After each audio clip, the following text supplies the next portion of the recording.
세상의 모든 물건에는 정해진 값어치가 있습니다. 그 물건의 가치가 시세보다 저렴하면 잘 팔리는 것이고 비싸면 안 팔리는 곧 도태되는 게 세상의 이치이자 잔인한 현실입니다. 하물며 작은 구멍가게에 사탕 하나라도 그 물건에 맞는 값이 매겨지기 마련인데요. 하지만 방산 무기 시장에는 이런 통념들이 조금 다르게 적용됩니다. 전력 무기 대부분은 주문에 의하여 제작하는 방식으로 생산합니다. 그래서 제작사는 단가를 일반에게 공개하지 않습니다. 구입하려는 국가가 원하는 형상과 장착할 장비에 따라 제작 방법과 가격을 검토하고 원하는 국가는 수량 인도 시기 인도 방법 등 적정한 가격을 판단하여 발주하는 방식입니다.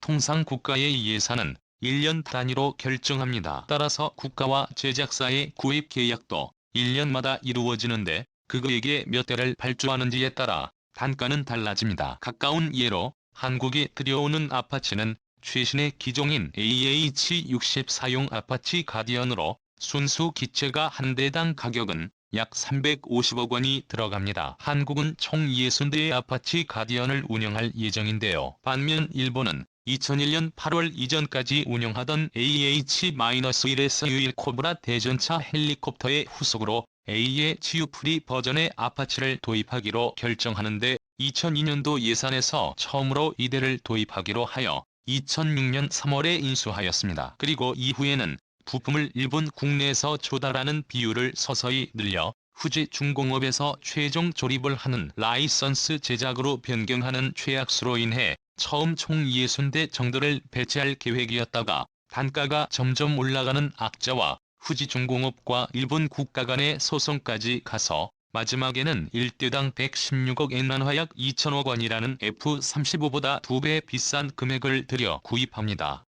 이는 당초 생각했던 가격의 4배인데요. 이처럼 모든 방산 무기가 그러하듯이 정해진 가격이 없습니다. 지난 영상에서 소개시켜드린 것과 같이 한국은 이런 방산 무기의 줄다리기를 매우 잘 하는 편입니다. 또한 첨단 무기부터 재래식 무기까지 개발 기술도 점점 고도화되고 세계에서 인정받는 방산 무기도 늘어나고 있는 실정입니다. 그래서 오늘은 무기의 값어치보다 터무니없는 가격을 제시한 방산 무기에 대해 한국의 화끈한 대응 방안에 대해 전해드릴까 합니다. 함정의 개헌 방공에 사용하는 무기체계로 다른 방공 시스템이 요격에 실패했을 때를 대비한 최후의 근거리 방어수단이 CI도 보류했습니다. 근접 방어 체계 코스인 화끈서스 등으로 통칭 시위라고 불립니다. 현대 해군 수상함이 직면한 주요 위협 중 하나인 대함 유도탄에 대한 대항수단으로 다른 모든 방어수단들이 실패했을 때 함정의 최후 방어수단입니다. 아울러 함포의 화망을 돌파한 고속정이나 테러용 단전 같은 소형 수상 목표물에 대응에도 활용되기도 하는데요. 주로 기관포를 써서 날아오는 미사일을 요격하는 형식인데 현재는 러시아의 카시탄이나 팔마와 같이 30mm 게틀린과 함대공 미사일을 혼합한 시스템도 등장하고 있습니다. 과거 옛날 전함들이 다수의 대공포를 활용했던 전술과 비슷하게 전투함 주위의 화망을 형성해 보호할 때도 있지만 치어리더 블리스는 컴퓨터 및 레이더 조준으로 무기를 관제해서 미사일의 예상 궤도를 쫓아 사격하기 때문에 방어 성공률이 기존의 탄막을 치던 방식보다 훨씬 높습니다. 게다가 적성 물체에 대해선 독립적 자동으로 반응하게 할 수도 있으며 고속정이나 자폭 테러용 고무보트에 대처하는 것에도 효과적입니다. 그렇기 때문에 종말 단계의 방어 시스템은 매우 중요합니다. 시위주가 바로 그런 종말 단계 최후의 마지막 보루이기 때문인데요. 대한민국 해군은 서방 제시와의 더블 US 중 하나인 네덜란드 시그널 서해SJ-3 골키퍼와 미국 레이시온이 개발한 CIW에서 꿀렁스를 주로 사용하고 있습니다. 대표적인 근접 방어 무기 체계인 두 기종인 골키퍼와 필링스를 많은 국가들이 운영하고 있습니다. 우선 골키퍼는 말 그대로 축구의 골키퍼처럼 잘 막으라는 뜻을 가졌으며 네덜란드가 개발했습니다. 골키퍼는 꿀렁스 대비 위력 면에서 확실한 우위를 점하고 있는데요. 골키퍼는 30mm 게틀림을 장착하고 있는데 사실 이 물건이 미국에서 냉전 당시 구소련 전차들의 뚜껑 따는 용도로 준비했던 A 공격기가 탑재하고 있던 J-류 파러벤저 기관포입니다. 좌측에 25측의 CIWEC에 탑재된 J-류 파러벤저스 기관포입니다. 지해 2훈을 마이너스 파러벤저 기관포는 30mm 구경 7총열 게틀링포의 높이 6mm 중량 9,900kg의 육중한 몸체를 가지고 있고 발사 속도는 초당 1흔발로 분당 4,200발을 발사합니다. 탄환 수는 390마리며 최대 유효 사거리는 2,002입니다. 일단 기관포 크기에서부터 감이 잡히실 것 같은데요. 크기 자체가 어마어마하게 큰 관계로 이를 아무리 함정에서 운용한다 해도 요구하는 용적 자체가 크기 때문에 장착에 따른 제약 조건이 발생한다는 것이 단점입니다. 하지만 그에 반해 화력은 확실하다는 평가입니다. 반면 골키퍼는 운용폭에서는 펄렁스보다 확실히 열세일입니다. 개발국인 네덜란드와 일부 유럽 아시아 국가들만 운용하고 있는 상황인데요. 앞에 설명드린 것처럼 거대한 30mm 게틀링권을 채택한 만큼 잡아먹는 공간도 많기 때문에 골키퍼를 장착하려면 76mm 한 포를 달 공간만큼 필요하다는 것입니다. 골키퍼는 12개의 목표를 동시에 추적해 가장 위험한 목표부터 우선적으로 처리하는데 5초 간격으로 발사된 두 발의 액조세 대한 미사일을 연속 요격합니다. 또한 골키퍼는 프랑스보다 가격이 2배 더 비싼 대당 100억 원이며 필링스는 50억 원 정도 합니다. 반면 미국이 개발한 치어리더 분류에서 꿀렁스는 그리스의 보병 방진인 팔랑크스를 뜻하고 방어 체계인 만큼 이 진영에서 이름을 따왔는데요. 미국에서 개발한 만큼 미국식으로 보통 펼렁스라 부르게 된 것이죠. 미국에서 개발한 꿀렁스는 최대 유효 사정거리 14만 98사 속도 분당 4,500발 탄환수 1,520발이며 골키퍼보다 작은 620kg입니다. 퀄런스는 F-4 팬텀 이후 미국제 전투기에 거의 고정 무장처럼 장착되었던 M61의 20분의 1mm 발칸포와 자체 레이더 관제 시스템으로 구성된 근접 방어체계를 가져온 것인데요. 사실상 근접 방어체계 표준이라고 해도 과언이 아닙니다. 이에 걸맞게 운용하는 국가와 함정 또한 많습니다. 일단 개발국인 미국은 물론이고 서방권에서 근접 방어 체계를 장착할 정도로 대형함을 보유한 해군에서는 대부분 프랑스를 도입했기 때문이죠. 그렇기 때문에 운용 과정에서 발생하는 다양한 문제점을 식별하기 용이하고 이러한 데이터를 바탕으로 업그레이드 역시 지속적으로 이루어졌습니다. 헐롱스 최신형의 경우 개량된 광학식 추적 장비와 30cm가량 연장된 포신 턱택에 골키퍼와 요격 능력 차이는 많이 줄어들었습니다.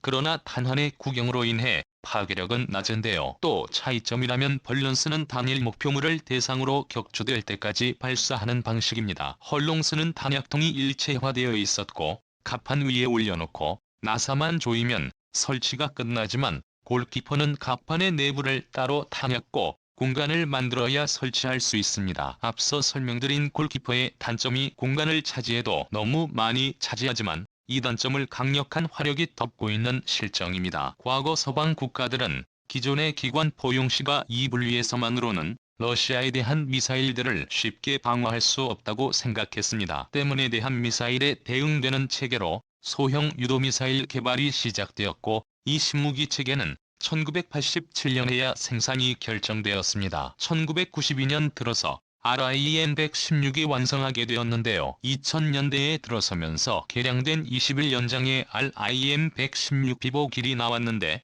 적외선 유도를 채용하여 레이더 전파를 발산하지 않는 물체에 대해서도 대응이 가능하다고 알려졌습니다. 독일, 대한민국, 미국, 터키, 그리스 해군 등에서 채용되고 있습니다.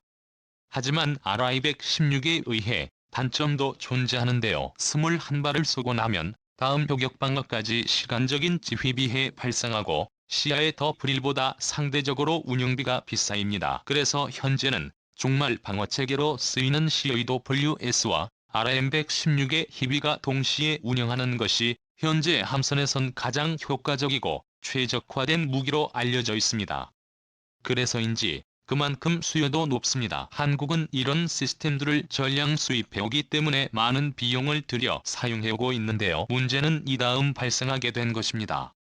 미국과 미국의 동맹국 전투함들에 탑재된 프랑스에 비해 수요자가 유럽과 남미 중동 일부 국가와 한국뿐인 골키퍼는 규모의 경제를 실현하지 못해 결국 추가적인 개량이 요원해지게 됐습니다. 반면 경쟁자인 플럼스는 지속적인 개량을 거듭해 약점이었던 대전 자전과 위력 면에서 골키퍼에 상당히 근접했고 초음속 대형 미사일에 대한 대응 능력은 골키퍼를 넘어서는 수준까지 도달했습니다. 이로 인해 골키퍼는 점점 도태되기 시작해서 당선에 이르기까지 합니다. 그런데 문제는 미국이 시어토어 분류했을 시장이 미국의 독점 체계로 변하자 돌연 필름스의 가격을 점점 올리는 것이었습니다. 때문에 한국은 헐롱스 구입에 많은 고민을 하기 시작하는데요.